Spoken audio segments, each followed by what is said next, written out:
Акаевдин Кыргызстанга келиши, Бакиевдин интервьюсу, Садыр Жапаровдун кезектеги маеги. Акыркы бир нече аптадан бери коомчулукта Кыргызстандын мурдагы президенти Аскар Акаевдин өлкөгө келиши жана журналист Кадыр Кошалиевдин Курманбек Бакиевден алган маеги кызуу талкуу жаратты.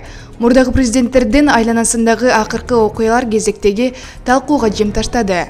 Көпчүлүк эл сын пикир айтып, өлкөбүздүн бүгүнкүдөй абалга кептелишине дал ушул адамдар күнөөлүү десе, аларды жактагандар да жок эмес. Бул окуяларга байланыштуу президент Садыр Жапаровдун пикирин билдик. Урматтуу Садыр Нуркожоевич, акыркы убакта социалдык тармактарда кызуу талкуу жараткан маселелер боюнча сиздин пикирди билели дедик эле. Алгач мурдагы президент Аскар Акаевдин айланасындагы окуяларга токтолсок. Ал киши Кыргызстанга келди дегенде эле ар түрдүү пикирлер айтыла баштады.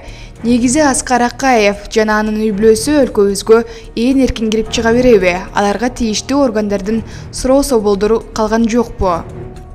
Аскар Акаевке бир дагы кылмыш иши козголгон эмес экен. Албетте кылмыш иши козголбогондон кийин издөөдө болгон эмес. Ошондуктан Кумтөрдү Центерадан талашып жатканда көрсөтмө берип кетиңиз деп атайын чакырганбыз. Камалбасына кепилдик бергенбиз. Кепилдик бербесек дагы камаганга эч кандай юридикалык негиздер жок эле. Келди, сурак берип кетти. Ал кишинин суракта берген көрсөтмөлөрү Кумтөрдү Кыргызстанга алганга абдан пайдасы тийди. Анткени ошол мезгилде мамлекет башында турган болчу. Ошол мезгилде кетирген каталарды дагы ушул жерде оңдоп кетти десем болот. Азыр дагы кеч эмес. Кумтөр мындан ары дагы 30-40 жыл Кыргызстандын кызыкчылыгы үчүн иштейт. Кумтөрдүн алтыны дароо элдин пайдасына иштей баштады. Эмгек акы, пенсия, жөлөк пулдарды дароо эселеп көтөргөнгө жардам болду. Көпчүлүк эл өлкөбүздүн бүгүнкүдөй абалга кептелишине дал ушул Аскар Акаев күнөөлүү. Анткени ал туура башкарганда мындай абал болмок эмес дегенде пикирлерди карманып келет. Негизи эле Аскар Акаев юридикалык болсо да моралдык жоопкерчиликти сезиши керек беле. Мисалы, окуу жайлардын биринде лекция окуй турганы айтылып, ага студенттер каршы чыгышты. Туура, жарандарыбыздын арасында ошондой сөз кылгандар бар. Эми ал убакта кандай кыйынчылыктар болду, кандай тоскоолдуктар болду, азыр алардын баарына баа берип сындаш кыйын. Анткени ошол мезгилде союз чачырап, 15 өлкө өз арабаларын өздөрү тартып келген учур болчу. СССР бардык мамлекеттерди бири-бирине байлап койгон экен. Бир эле техника өндүрүүдө керектүү заводдорду ар башка мамлекеттерге куруп коюшкан. Мисалы, бир тетиги бизде чыкса, экинчи тетиги Россиядан чыгат, үчүнчү тетиги Украинадан чыгат. Анын баарын төртүнчү мамлекет жыйнап, чогултуп чыгарат. Ошол сыяктуу чырмалышкан маселелер көп болгон. Союз чачыраганда ошол байланыштар координацияланбай калды да, бизде эле эмес көпчүлүк өлкөлөрдө завод-фабрикалар жоюлуп кетти. Ал эми Кумтөр сыяктуу маселеде оң жолду таап, айыл чарба, мал чарбачылыктарын чачыратпай сактап калса болмок.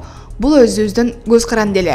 Иштебеген киши жаңылбайт дейт. Иштеген киши сөзсүз кемчилик кетирбей койбойт.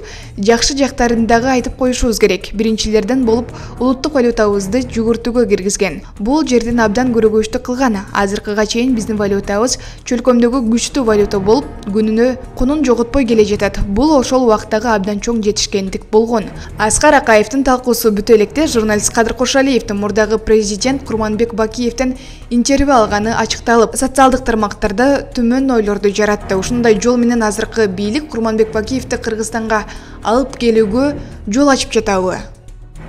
Ар бир журналист кимден кандай маек алат, ал анын кесиптик иши жана укугу.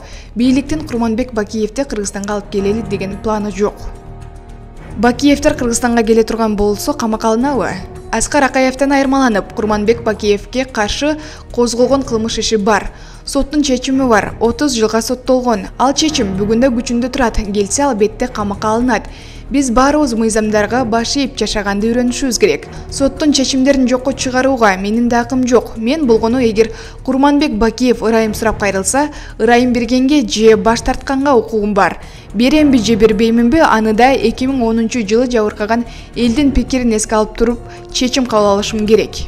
Негизи Жаныш Бакиев, Максим Бакиев жана башка Бакиевдер Кыргызстанга келсе эмне болот?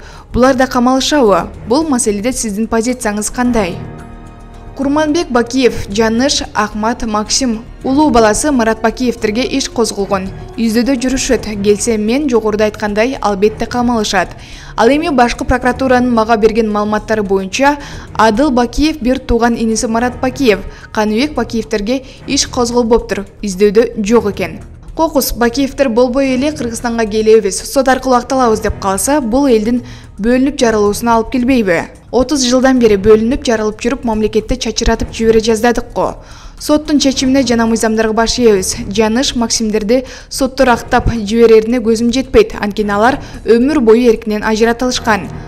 Суроолорубузга ачык жооп бергениңиз үчүн сизге рахмат. Ишиңизге ийгилик. Маектешкен Медербек Шерматалиев.